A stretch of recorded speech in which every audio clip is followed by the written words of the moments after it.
잉랜드 온누리교회 교우 여러분, 안녕하십니까? 말씀으로 나를 살피고 말씀으로 주위를 돌아보며 말씀 따라 함께 걸어가는 시간, 우리 시간입니다.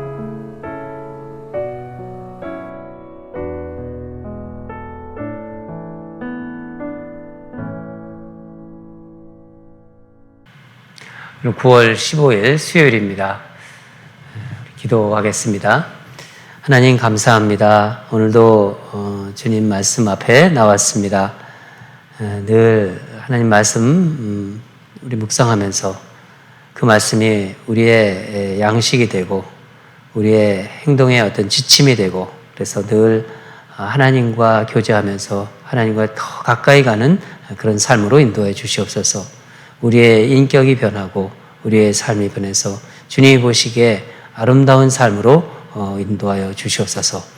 오늘도 말씀을 삼으며 나온 주의 성도들을 일일이 주께서 기억해 주시고 말씀이 은혜에 깊이 젖어드는 그런 시간이 되게 역사하여 주시옵소서. 감사드리며 예수 그리스도 이름으로 기도합니다. 아멘. 오늘 주신 말씀 보도록 하겠습니다. 사사기 19장 16절에서 30절입니다. 생명의 삶 9월 15일자 말씀입니다. 같이 읽겠습니다. 저녁 때 한 노인이 밭에서 일하다가 돌아오니 그 사람은 본래 에브라임 산지 사람으로서 기브아에 거류하는 자요, 그곳 사람들은 베냐민 자손이더라. 노인이 눈을 들어 성읍 넓은 거리에 나그네가 있는 것을 본지라. 노인이 묻되 그대는 어디로 가며 어디서 왔느냐 하니 그가 그에게 이르되 우리는 유다 베들레헴에서 에브라임 산지 구석에로 가나이다. 나는 그곳 사람으로서 유다 베들레헴에 갔다가 이제 여호와의 집으로 가는 중인데 나를 자기 집으로 영접하는 사람이 없나이다. 우리에게는 나귀들에게 먹일 집과 여물이 있고 나와 당신의 여종과 당신의 종인 우리들과 함께 한 청년에게 먹을 양식과 포도주가 있어 무엇이든지 부족함이 없나이다 하는지라. 그 노인이 이르되 그대는 안심하라. 그대의 쓸 것은 모두 내가 담당할 것이니 거리에서는 유숙하지 말라 하고 그를 데리고 자기 집으로 들어가서 나귀에게 먹이니 그들이 발을 씻고 먹고 마시니라. 그들이 마음을 즐겁게 할 때에 그 성읍의 불량배들이 그 집을 에워싸고 문을 두들기며 집주인 노인에게 말하여 이르되 내 집에 들어온 사람을 끌어내라. 우리가 그와 관계하리라 하니 집주인 그 사람이 그들에게로 나와서 이르되 아니라 내 형제들아 청하노니 이 같은 악행을 저지르지 말라. 이 사람이 내 집에 들어왔으니 이런 망령된 일을 행하지 말라.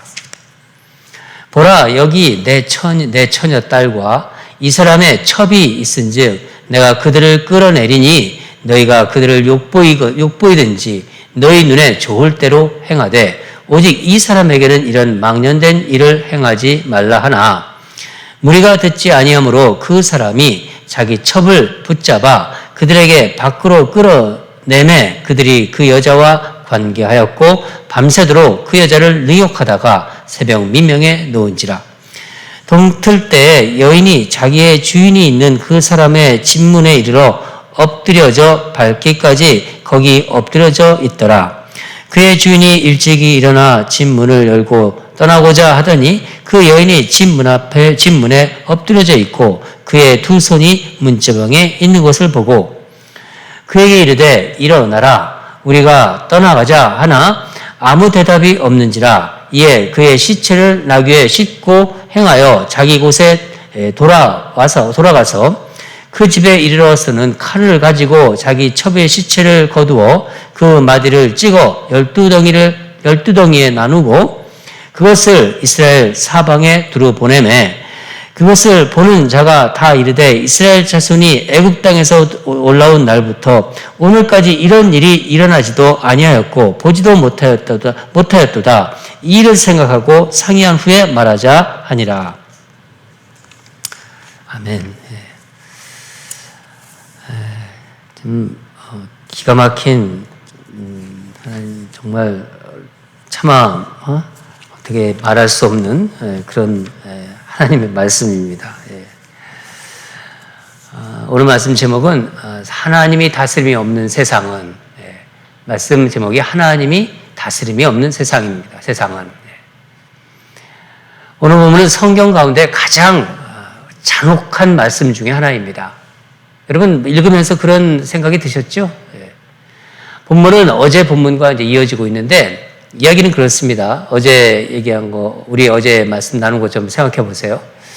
에브라임 산골 마을에 사는 한 레위인이 첩을 두고 있었어요. 뭐 당시에 레위인이 첩이 있어도 뭐 전혀 이상하게 보지 않는 그런 영적으로 타락한 시대입니다.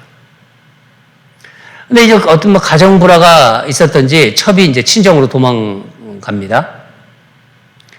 첩을 찾으러 간 이제 레위인이 4개월 지나서 첩을 찾아간 레위인이 장인으로부터 한 5일간 융숭한 대답을 환대를 대접해요. 환대를 받죠. 대접을 받습니다. 아마 장인 생각에 딸을 조금이라도 더 데리고 싶고 있지 않았나 그런 생각이 듭니다. 그렇게 추측할 수 있다는 거죠. 마지막 날도 장인이 이제 붙잡아서 사위를 붙잡은 거예요. 오후 늦게서야 이제 출발을 하게 되었습니다. 근데 그래서 이 길이 하루길이면 되는 게 하루길인데 이제 어두워져서 이제 늦게 출발했으니까 어두워서 이방인 지역 그 여부스 지역에 도착하죠. 이방 사람 성읍에서 이제 묵을 수는 없다 이렇게 생각하고 동족인 베냐민 지파가 있는 기부아 그러니까 기부아 사람의 마을로 가요. 그러나 이제 그곳에 이제 잘 뭐 환대를 받을 것이다 이렇게 생각했는데 기대와는 달리 나그네를 환대해 준 사람이 없었어요. 이게 어제 본문의 내용입니다. 여러분 이스라엘 사람들에게는요 나그네를 환대한다는 것은 아주 중요한 풍습이었습니다.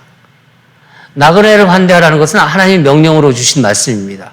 그래서 이스라엘 사람들은 나그네를 그냥 이렇게 보내서는 안 된다고 생각했어요. 근데 아무도 이 레위인을 거들떠보지도 않았던 거예요. 근데 오늘 본문을 보니까 한 노인이 이제 나타나죠.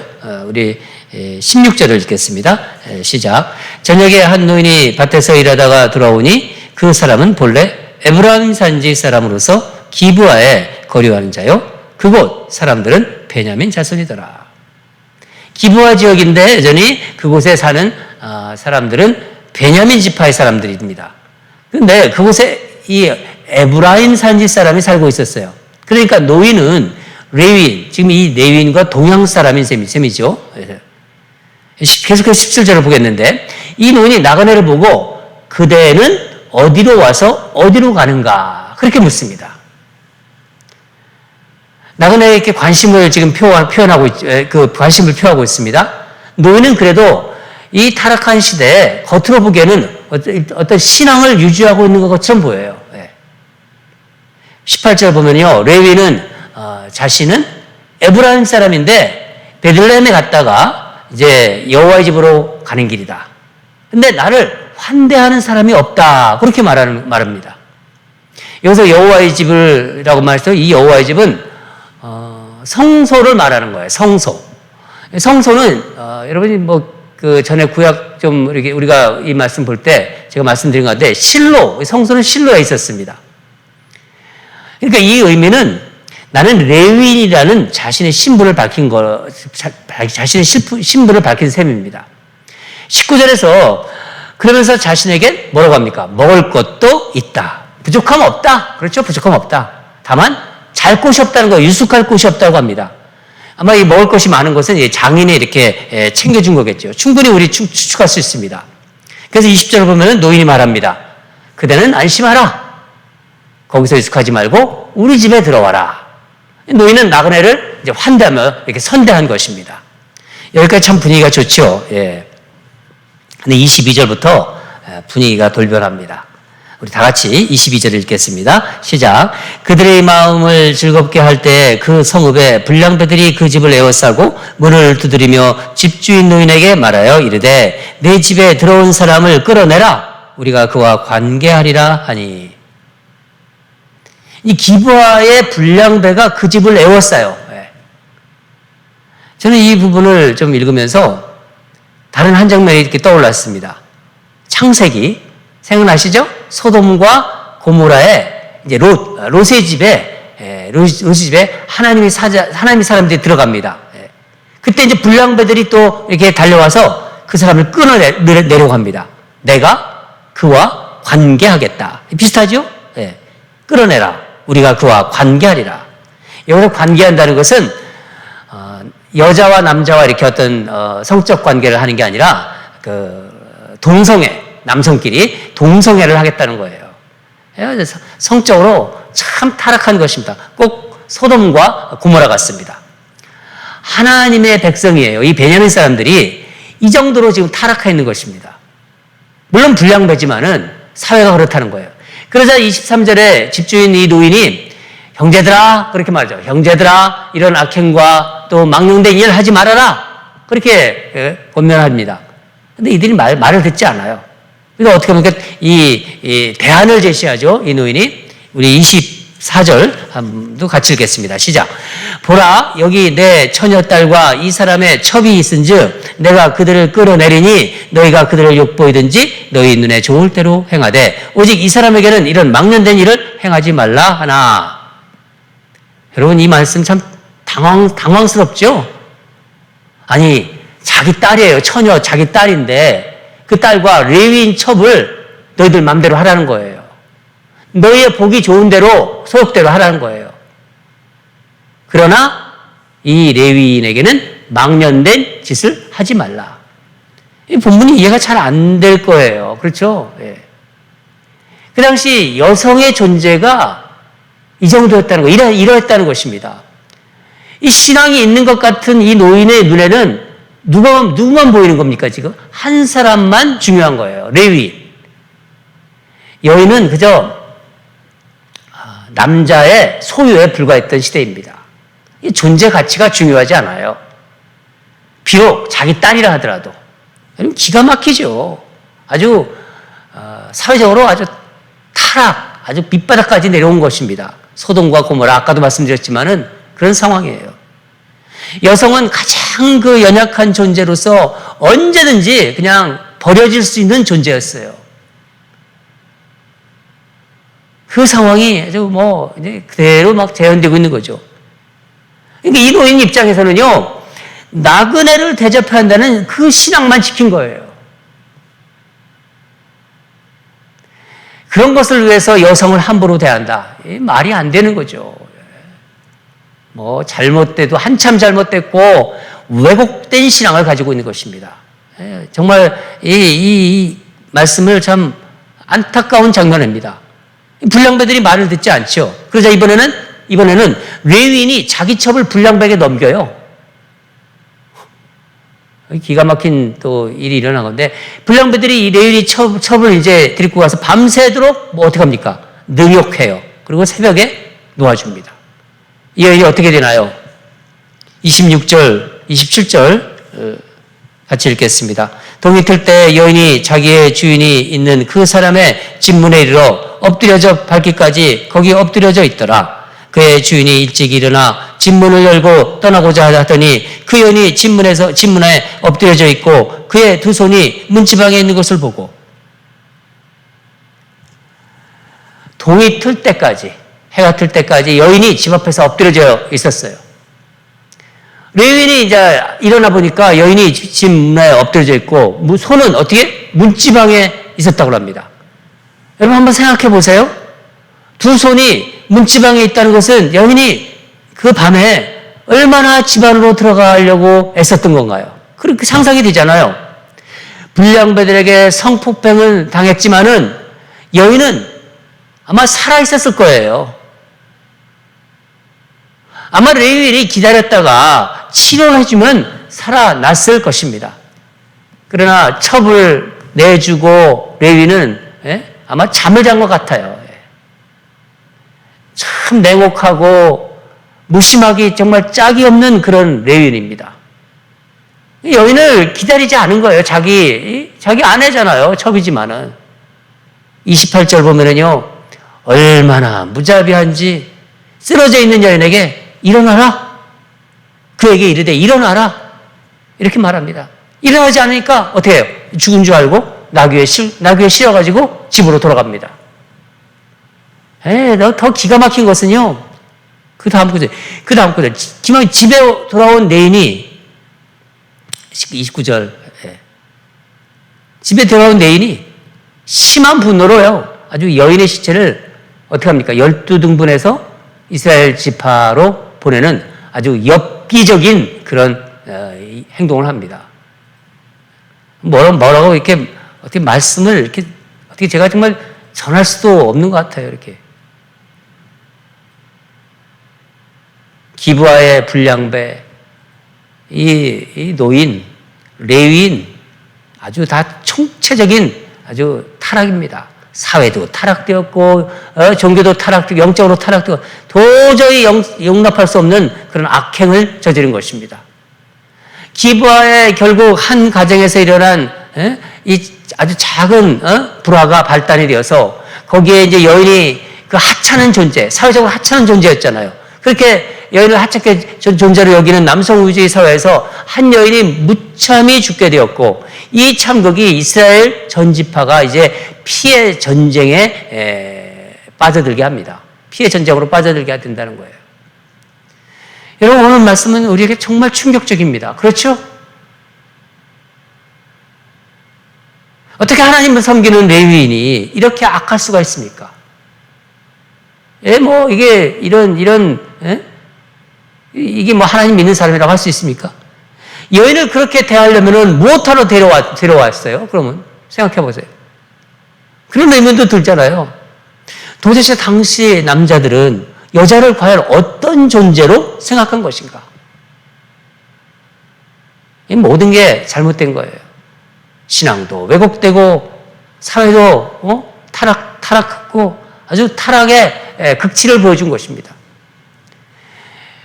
여러분 당시 시대가 됐지만 우리 시대는 지금 어떤가요?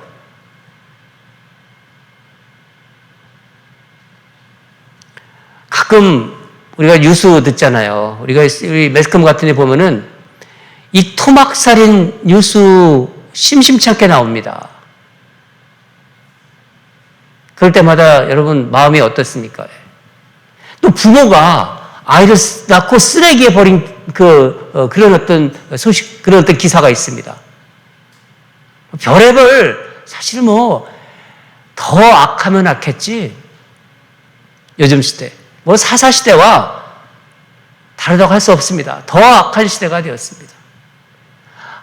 하나님이 없는 세상, 하나님의 다스림이 없는 세상, 그저 자기 생각대로, 자기 소견에 오른 대로 화나며 화 풀고 사람 죽이고 이 복수, 그대로 자기 소견대로 복수하는 세상.